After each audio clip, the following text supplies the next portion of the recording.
The Elephant Island Chronicles presents Simon Starts in the World by J.J. Hooper. Foreword by Geo Marin. Narration by 11 Labs. Foreword. In a world where the boundaries of our familiar environments often feel like the edges of our existence, Simon Starts in the World by J.J. Hooper presents a narrative steeped in the realities of rural life and the rebellious spirit of youth. This compelling tale goes beyond the simple story of a young boy stepping into adulthood. It is a robust portrayal of the challenges and adventures that come with breaking free from the constraints of a strict and often unforgiving upbringing. From the very first page, we are introduced to Simon, a character whose sharp wit and unyielding desire for independence resonate deeply with all who have ever challenged authority. His journey is not merely a physical trek through the varied landscapes of Middle Georgia, but a profound expedition into the heart of life's many moral and ethical dilemmas. Each challenge Simon faces, each mischievous act, and each lesson he learns mirrors our own potential for growth and understanding amidst adversity. J.J. Hooper's masterful storytelling is both engaging and evocative, capturing the essence of what it means to rebel against and reconcile with the expectations of family and society. The richly detailed settings and the vibrant characters Simon encounters along the way are brought to life with a narrative style that is both humorous and thought-provoking. This story speaks to the spirit of resilience and the quest for identity, reminding us of the complexities and wonders that await those who dare to challenge the status quo. Simon Starts in the World is more than just a tale for the young. It reminds readers of all ages that the world is full of marvels and trials waiting to be discovered and navigated. Simon's courage, cunning, and curiosity reflect our own desires to break free from the constraints of the familiar and seek out the extraordinary. As you embark on this journey with Simon, may you find inspiration in his adventures and rediscover the joy of exploring new horizons, even those fraught with challenges. Whether you are young in years or young at heart, this story is a timeless celebration of the human spirit's unquenchable thirst for discovery and growth.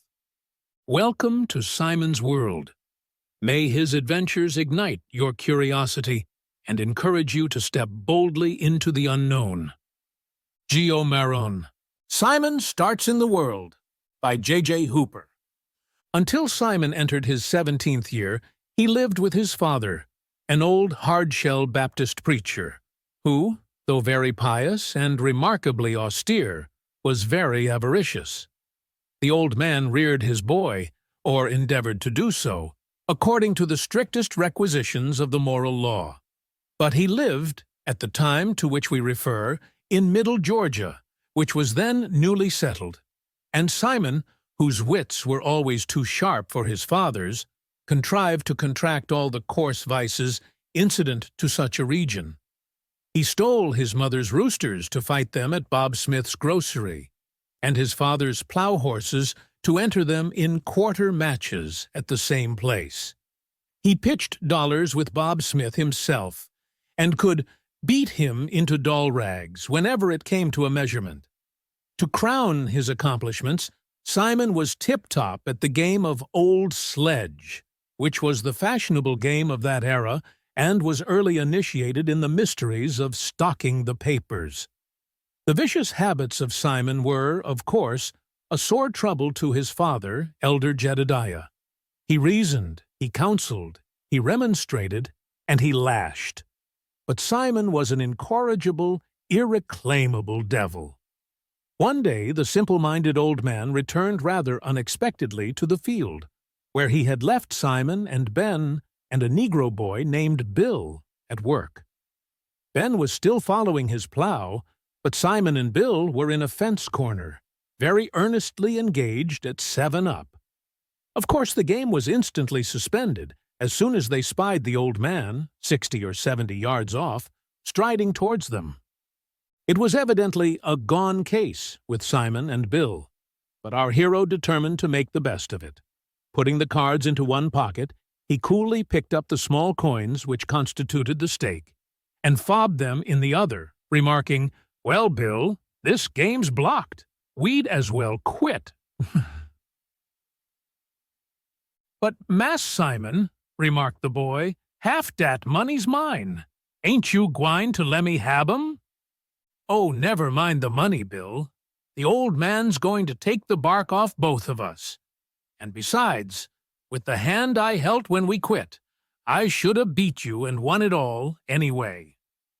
"Well, but Mass Simon, we never finished a game, and de rule—" "Go to the devil with your rule," said the impatient Simon. "Don't you see Daddy's right down upon us, with an arm full of hickories? I tell you, I helt nothing but trumps, and could 'a' beat the horns off a billy goat. Don't that satisfy you? Somehow or another, you're hard to please." About this time, a thought struck Simon, and in a low tone, for by this time the Reverend Jedediah was close at hand, he continued, "But maybe Daddy don't know, right down sure, what we've been doin'. Let's try him with a lie. 'Twon't hurt, no way. Let's tell him we've been playin' mumble-peg." Bill was perforce compelled to submit to this inequitable adjustment of his claim to a share of the stakes, and of course agreed to swear to the game of mumble-peg.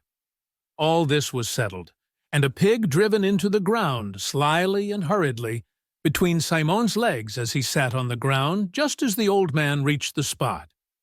He carried under his left arm several neatly trimmed sprouts of formidable length, while in his left hand he held one which he was intently engaged in divesting of its superfluous twigs. "So-ho, youngsters! You in the fence corner and the crap in the grass!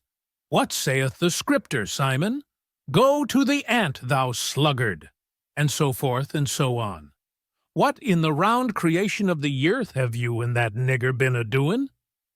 Bill shook with fear, but Simon was cool as a cucumber, and answered his father to the effect that they had been wasting a little time in the game of mumble-peg.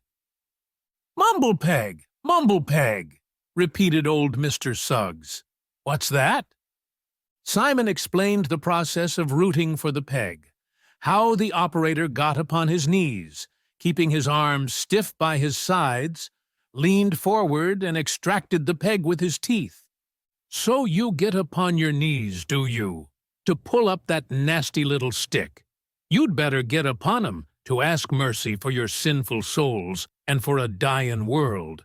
But let's see, one of you get the peg up now."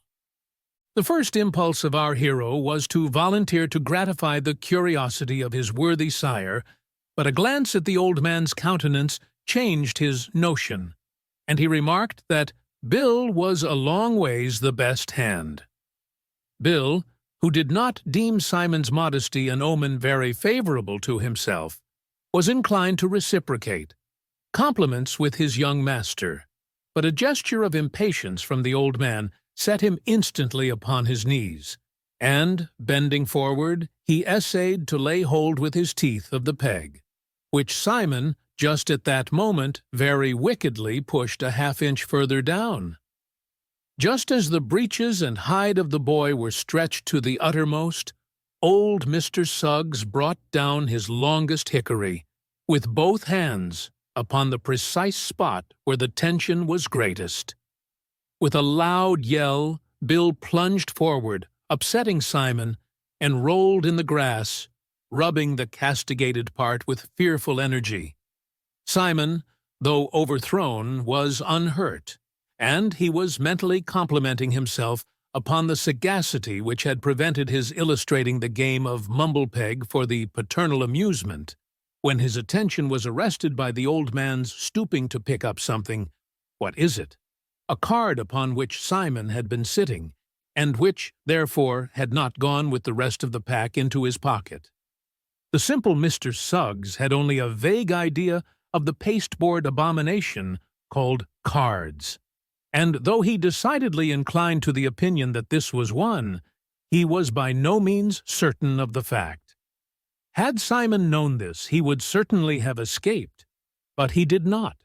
His father, assuming the look of extreme sapiency, which is always worn by the interrogator who does not desire or expect to increase his knowledge by his questions, asked, "What's this, Simon?" "The jack-o'-diamonds," promptly responded Simon, who gave up all as lost after this faux pas. "What was it doin' down thar, Simon, my sonny?" continued Mr. Suggs, in an ironically affectionate tone of voice. "I had it under my leg thar to make it on Bill, the first time it come trumps," was the ready reply. "What's trumps?" asked Mr. Suggs, with a view of arriving at the import of the word. "Nothin' ain't trumps now," said Simon, who misapprehended his father's meaning, "but clubs was when you come along and busted up the game." A part of this answer was Greek to the Reverend Mr. Suggs, but a portion of it was full of meaning. They had then most unquestionably been throwing cards, the scoundrels, the audacious little hellions. "To the mulberry with both on ye, in a hurry," said the old man sternly. But the lads were not disposed to be in a hurry, for the mulberry was the scene of all formal punishment administered during work hours in the field.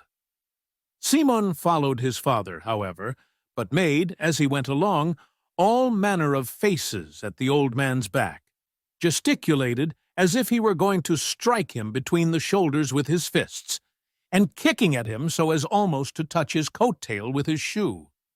In this style they walked on to the mulberry tree, in whose shade Simon's brother Ben was resting. It must not be supposed that, during the walk to the place of punishment, Simon's mind was either inactive or engaged in suggesting the grimaces and contortions wherewith he was pantomimically expressing his irreverent sentiments toward his father. Far from it. The movements of his limbs and features were the mere workings of habit, the self-grinding of the corporeal machine, for which his reasoning half was only remotely responsible. For while Simon's person was thus, on its own account, making game of old Jedediah, his wits, in view of the anticipated flogging, were dashing, springing, bounding, darting about, in hot chase of some expedient suitable to the necessities of the case, much after the manner in which Puss, when Betty, armed with the broom and hotly seeking vengeance for pantry robbed or bed defiled, has closed upon her the garret doors and windows, attempts all sorts of impossible exits to come down at last in the corner, with panting side and glaring eye, exhausted and defenseless. Our unfortunate hero could devise nothing by which he could reasonably expect to escape the heavy blows of his father. Having arrived at this conclusion, and the mulberry about the same time, he stood with a dogged look, awaiting the issue. The old man Suggs made no remark to anyone while he was sizing up Bill, a process which, though by no means novel to Simon, seemed to excite in him a sort of painful interest. He watched it closely, as if endeavoring to learn the precise fashion of his father's knot, and when at last Bill was swung up a tiptoe to a limb, and the whipping commenced, Simon's eye followed every movement of his father's arm, and as each blow descended upon the bare shoulders of his sable friend, his own body writhed and wriggled in involuntary sympathy. "It's the devil it is," said Simon to himself, "to take such a wallopin' as that. Why, the old man looks like he wants to get to the holler if he could. Rot his old picter. It's wuth, at the least, 50 cents. Giamini, how that hurt. Yes, it's wuth $0.75 to take that ear lickin'. Wonder if I'm predestinated, as old Jedediah says, to get the feller to it. Lord, how Daddy blows. I do wish to God he'd bust wide open, the derned old dear face. If 'twa'n't for Ben helpin' him, I believe I'd give the old dog a tussle when it comes to my turn. It couldn't make the thing no wuss, if it didn't make it no better. Drot it! What do boys have daddies for, anyhow? 'Tain't for nothin' but just to beat 'em and work 'em. There's some use in mammies. I can poke my finger right in the old omen's eye and keep it thar. And if I say it ain't thar, she'll say so, too. I wish she was here to hold Daddy off. If 'twa'n't so fur, I'd holler for her, anyhow. How she would cling to the old fellow's coat-tail. Mr. Jedediah Suggs let down Bill and untied him. Approaching Simon, whose coat was off. "Come, Simon, son," said he, "cross them hands. I'm gwine to correct you." "It ain't no use, Daddy," said Simon. "Why so, Simon?" "Just bekase it ain't. I'm gwine to play cards as long as I live. When I go off to myself, I'm gwine to make my livin' by it. So what's the use of beatin' me about it?" Old Mr. Suggs groaned, as he was wont to do in the pulpit, at this display of Simon's viciousness. "Simon," said he, "you're a poor ignorant creetur. You don't know nothin', and you've never been nowheres. If I was to turn you off, you'd starve in a week." "I wish you'd try me," said Simon, "and just see. I'd win more money in a week than you can make in a year. There ain't nobody round here can make seed corn off of me at cards. I'm rail smart," he added, with great emphasis. "Simon, Simon, you poor unlettered fool, don't you know that all card players and chicken fighters and horse racers go to hell? You crack-brained creetur, you! And don't you know that them that plays cards always loses their money, and—" "Who wins it all, then, Daddy?" asked Simon. "Shet your mouth, you imperdent, slack-jawed dog. Your daddy's a-trying to give you some good advice, and you a-pickin' up his words that way. I knowed a young man once, when I lived in Oglethorpe, as went down to Augusty and sold $100 worth of cotton for his daddy. And some of them gamblers got him to drinkin', and the very first night he was with 'em, they got every cent of his money." "They couldn't get my money in a week," said Simon. "Anybody can get these here green fellers' money. Them's the sort I'm a-gwine to watch for myself. Here's what can fix the papers just about as nice as anybody." "Well, it's no use to argufy about the matter," said old Jedediah. "What saith the Scripture? He that begetteth a fool doeth it to his sorrow. Hence, Simon, you're a poor, mis'able fool, so cross your hands." "You'd just as well not, Daddy. I tell you I'm gwine to follow playin' cards for a livin', and what's the use of bangin' a feller about it? I'm as smart as any of 'em, and Bob Smith says them Augusty fellers can't make rent off of me." The Reverend Mr. Suggs had once in his life gone to Augusta, an extent of travel which, in those days, was a little unusual. His consideration among his neighbors was considerably increased by the circumstance, as he had all the benefit of the popular inference that no man could visit the city of Augusta without acquiring a vast superiority over all his untraveled neighbors in every department of human knowledge. Mr. Suggs, then, very naturally, felt ineffably indignant that an individual who had never seen any collection of human habitations larger than a log-house village, an individual, in short, no other or better than Bob Smith, should venture to express an opinion concerning the manners, customs, or anything else appertaining to, or in any wise connected with, the Ultima Thule of backwoods Georgians. There were two propositions which witnessed their own truth to the mind of Mr. Suggs. The one was that a man who had never been at Augusta could not know anything about that city, or any place, or anything else. The other, that one who had been there must, of necessity, be not only well informed as to all things connected with the city itself, but perfectly au fait upon all subjects whatsoever. It was therefore in a tone of mingled indignation and contempt that he replied to the last remark of Simon. "Bob Smith says, does he? And who's Bob Smith? Much does Bob Smith know about Augusty? He's been thar, I reckon, slipped off yearly some mornin', when nobody weren't noticin', and got back afore night. It's only 150 mile. Oh, yes, Bob Smith knows all about it. I don't know nothin' about it. I ain't never been to Augusty. I couldn't find the road thar, I reckon. Ha, ha! Bob Smythe. If he was only to see one of them fine gentlemen in Augusty, with his fine broadcloth and bell-crown hat, and shoe boots a-shinin' like silver, he'd take to the woods and kill himself a-runnin'. Bob Smith. That's where all your devilment comes from, Simon. Bob Smith's as good as anybody else, I judge, and a heap smarter than some. He showed me how to cut jack, continued Simon, and that's more nor some people can do if they have been to Augusty. If Bob Smith can do it, said the old man, I can too.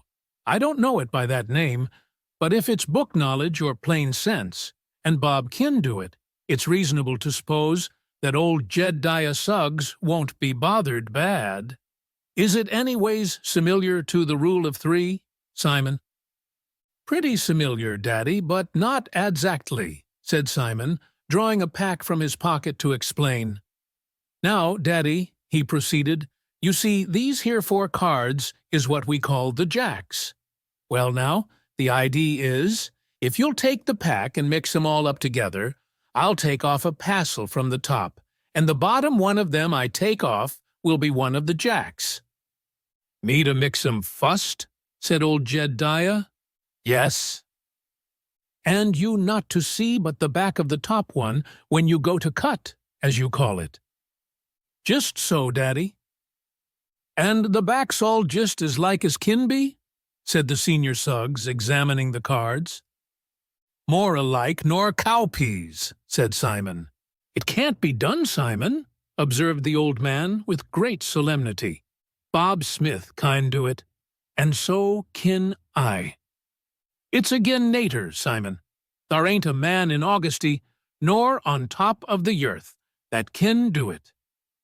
Daddy, said our hero, if you'll bet me— What? Thundered old Mr. Suggs. Bet, did you says? And he came down with a scorer across Simon's shoulders. Me, Jedediah Suggs, that's been in the Lord's sarvice these 20 years. Me bet, you nasty, sassy, triflin', ugly. I didn't go to say that, Daddy. That warn't what I meant exactly. I went to say that you'd let me off from this her maulin' you owe me, and give me bunch. If I cut jack, I'd give you all this here silver, ef I didn't. That's all. To be sure, I allers knowed you wouldn't bet. Old Mr. Suggs ascertained the exact amount of the silver which his son handed him in an old leathern pouch for inspection. He also, mentally, compared that sum with an imaginary one, the supposed value of a certain Indian pony called Bunch, which he had bought for his old woman's Sunday riding, and which had sent the old lady into a fence corner the first and only time she ever mounted him. As he weighed the pouch of silver in his hand, Mr. Suggs also endeavored to analyze the character of the transaction proposed by Simon. It sartainly can't be nothin' but given. No way it can be twisted, he murmured to himself. I know he can't do it, so there's no resk. What makes bettin'? The resk.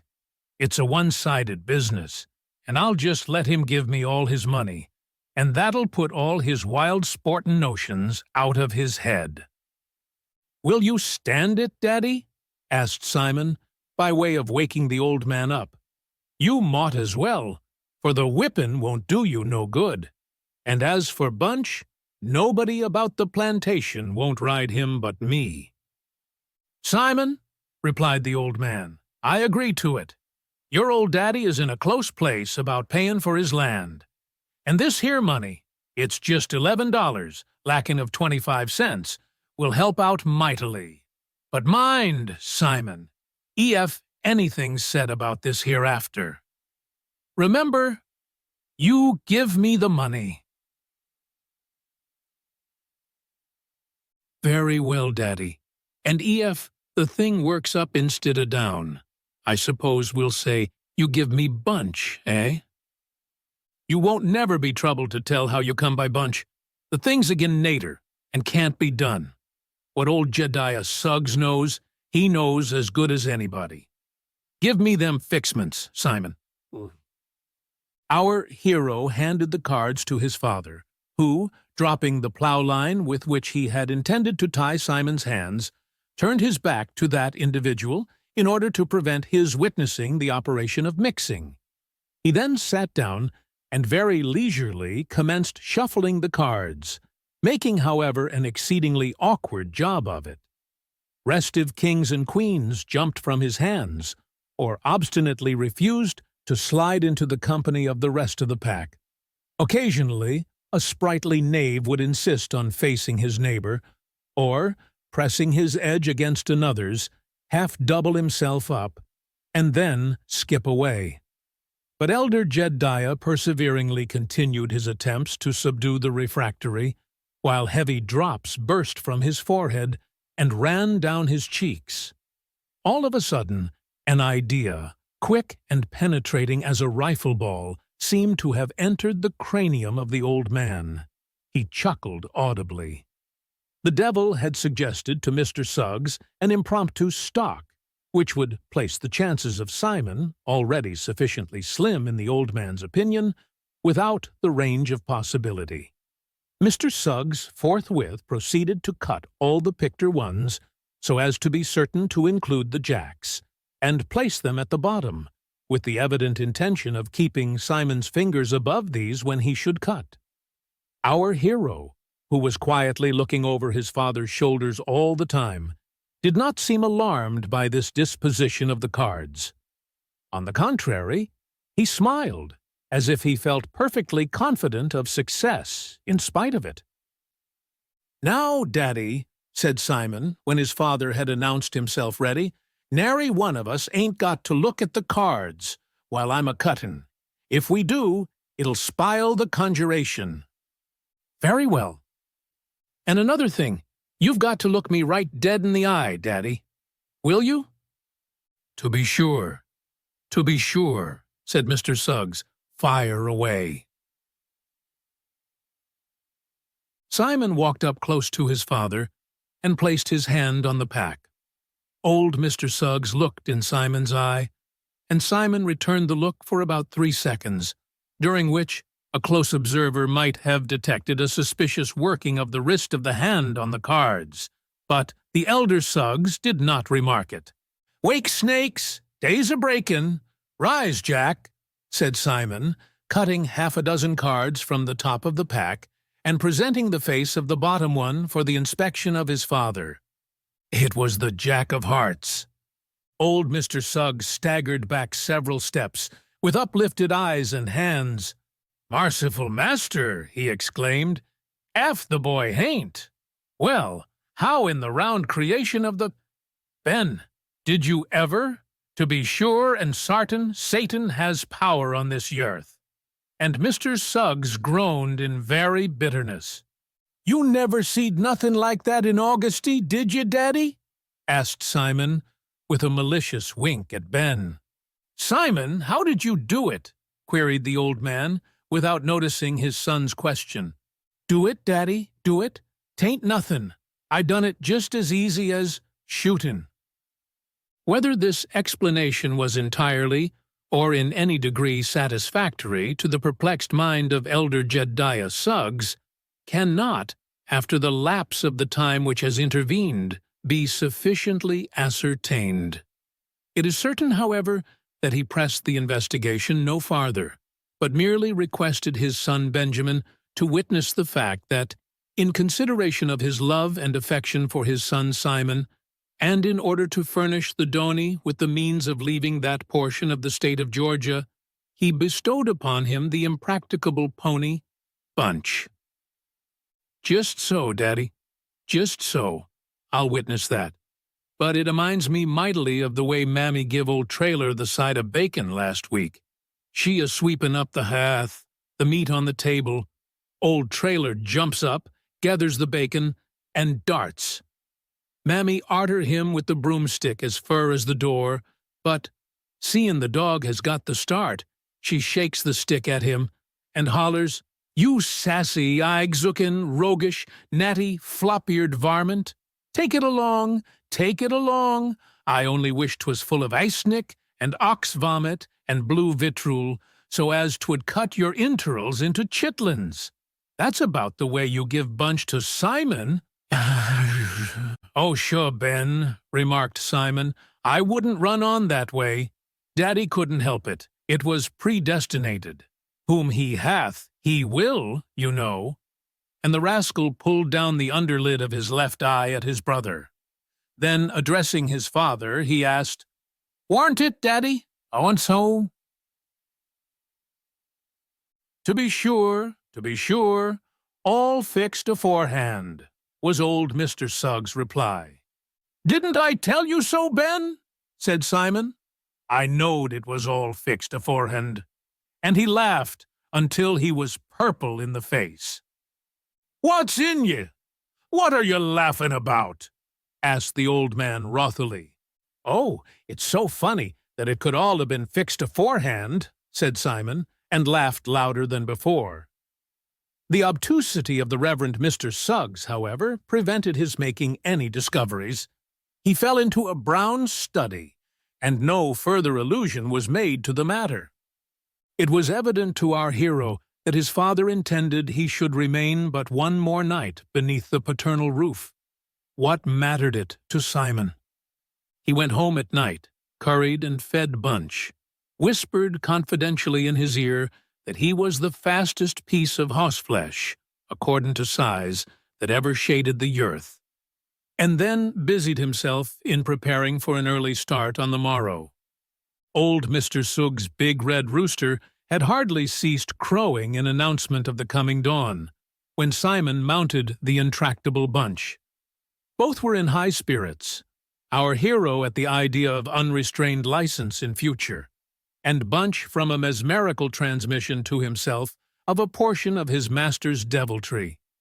Simon raised himself in the stirrups, yelled a tolerably fair imitation of the Creek war-whoop, and shouted, "I'm off, old stud! Remember the Jack-o'-hearts!" Bunch shook his little head, tucked down his tail, ran sideways as if going to fall, and then suddenly reared, squealed, and struck off at a brisk gallop. The end.